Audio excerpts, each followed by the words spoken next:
বগুড়ার শাহজাহানপুরে প্রায় ২৫ হেক্টর জমিতে উৎপাদন হচ্ছে বিভিন্ন জাতের সবজি চারা। বগুড়া সহ দেশের ২২ জেলায় যাচ্ছে এসব চারা। এ বিষয়ে জানাতে যুক্ত আছেন সহকর্মী মাজিদুর রহমান। তার কাছ থেকে জানবো বিস্তারিত। মাজিদ, সবজি চারা উৎপাদনে বিঘা প্রতি খরচ কেমন এবং উৎপাদিত চারা বিক্রি করে কৃষক ন্যায্য দাম পাচ্ছেন কিনা?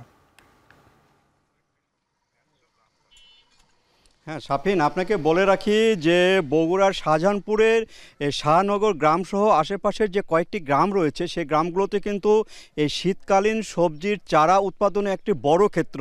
প্রতি বছরই কিন্তু এই গ্রামগুলো থেকে প্রচুর পরিমাণে চারা বগুড়া সহ আশপাশের যে জেলাগুলো রয়েছে প্রায় ২২টি জেলায় কিন্তু চারা এই এলাকা থেকে যায় এবং এখানে দেখতে পাচ্ছেন যে প্রচুর পরিমাণে এখানে কৃষক এই গ্রামটি সহ আশপাশের যে গ্রামগুলো রয়েছে সেখানে প্রায় ৩০০টি নার্সারির মাধ্যমে কিন্তু চারা উৎপাদন করে। এই চারাগুলোর মধ্যে এখন রয়েছে ফুলকপি, বাঁধাকপি, মরিচ, বেগুন, তারপরে মূলা, প্রত্যেকটি অনেকগুলো সবজি এখানে চারা উৎপাদিত হয় এবং এই উৎপাদিত চারাগুলো কিন্তু সিরাজগঞ্জ, রংপুর, রাজশাহী সহ আশেপাশে যে জেলাগুলো রয়েছে সবগুলোতে জেলাতে যায়। এখানে সমিতির মাধ্যমে কিন্তু এই চারাগুলো উৎপাদন করা হয়। তারা সমিতির মালিকরা যারা বলছেন যে বীজগুলো আনা হয় সেই বীজগুলো আগে পরীক্ষা নিরীক্ষা করা হয়।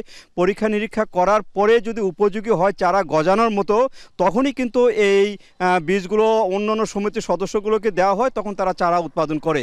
এবং এই চারা উৎপাদন করার ক্ষেত্রে কিন্তু এই এলাকায় প্রত্যেকটি যে বীজতলা রয়েছে সেই বীজতলা কিন্তু ঢেকে দেওয়া হয় যাতে করে বেশি পরিমাণ এখানে পানি এখানে জমতে না পারে এবং পানি জমলেও যেন পাশে যে ড্রেনগুলো আছে সেই ড্রেনগুলোতে চলে যায়। এছাড়া মাটিও প্রস্তুত করা হয়, একটু ভিন্ন ধরনের মাটি প্রস্তুত করা হয় যেখানে জৈব সার ব্যবহার করা হয় বেশি করে। সে জৈব সারের মাধ্যমে জমি প্রস্তুত করার পরেই কিন্তু এখানে বীজগুলো দেওয়া হয়, তারপরে চারা উৎপাদন হয়।